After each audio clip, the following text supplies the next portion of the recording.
Magandang araw sa inyo mga kasabong. Ito naman muli si Laban sa Bungiro.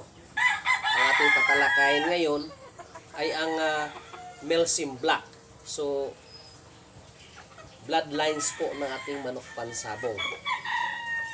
So, ang istorya po nito sa when it comes to sabong, nung buhay pa yung si Melsims, ay maraming breeders po ang naka-acquire sa kanya. So, yung stepfather ko, naka-acquire din. Naggaling din sa kanya. Ito po yung mga anak na in-inbreed ko po. So, nung buhay pa siya, kasi naniniwala sila na ang kanyang breeding po, mga breeding ni Melsims po ay magandang mga manok, mga winning line po. Ayan.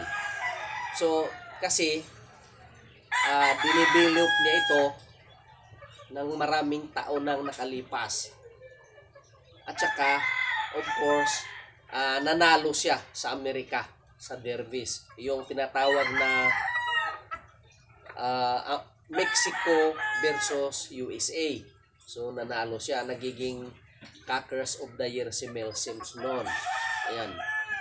So, hanggang ngayon sa atin, marami ng mga Melsims Black. Ayan, makikita mo sa sabungan ng mga itim. Ayan po.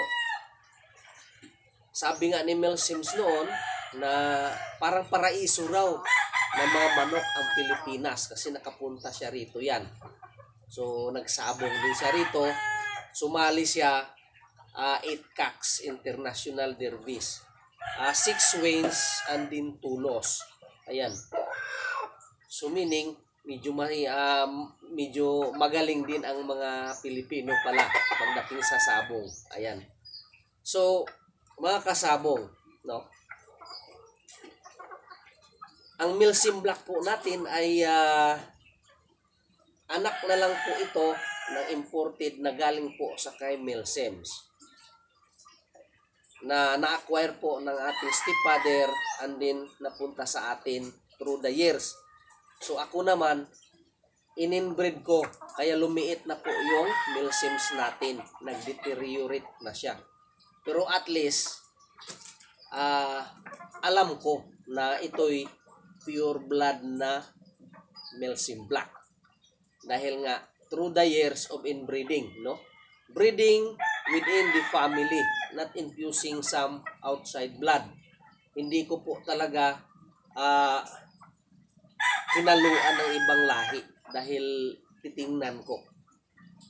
So, pili lang po kayo. Alaman nyo mga kasabong, pagka nag-inbreeding po kayo, mas marami po kasi ang hindi magandang or kumbaga reject. Dahil mabababa na po sila. But still, yung pagkapuro or yung pagkalapot ng dugo ay talagang nandyan sa dugo niya. So sa breeding naman po, kailangan sa seleksyon. Kailangan ninyo, kamukha nito. Inbreeding po ito.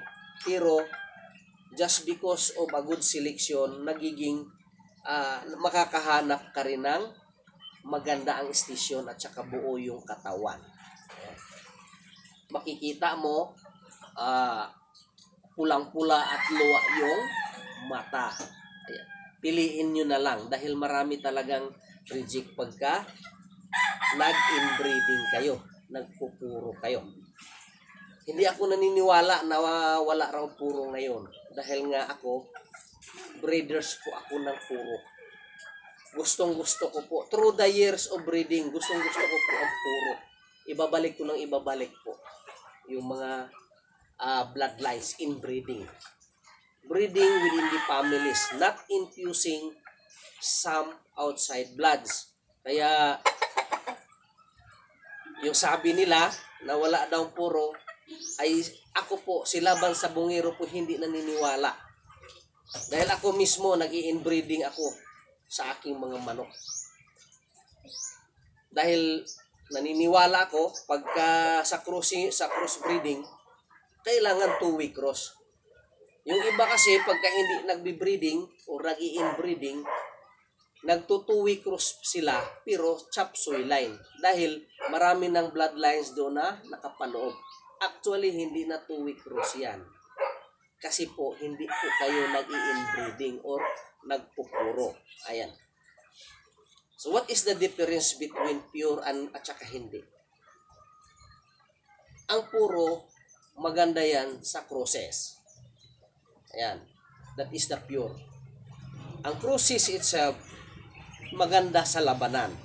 Hindi sa breeding. Ganun lang po. Yan po ang diferensya nila. So, tingnan ninyo tingnan ninyo ang inbreeding po ng aking Melsim Black. Mabababa na po ito. Medium station na po ito. Itong broadcock ko lang ang medium high station dahil ang ano niya is 1.6 lang, 1.617. High station po ito.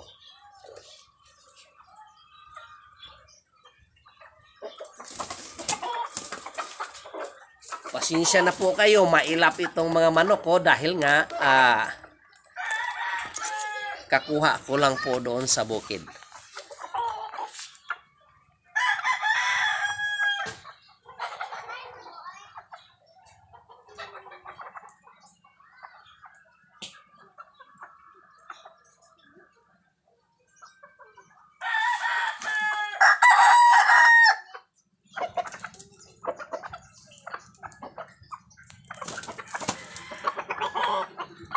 Maila po dahil kakuha ko lang doon sa bukid.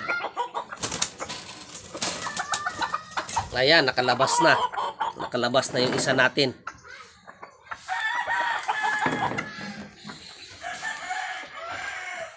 Maraming salamat pala sa ating mga sa ating mga subscriber. Sa wala pa, mag-subscribe na kayo para at least mabigyan ko kayo ng mga tips, ideas, ang karunungan po tungkol sa sabong. Marami pong salamat sa inyo.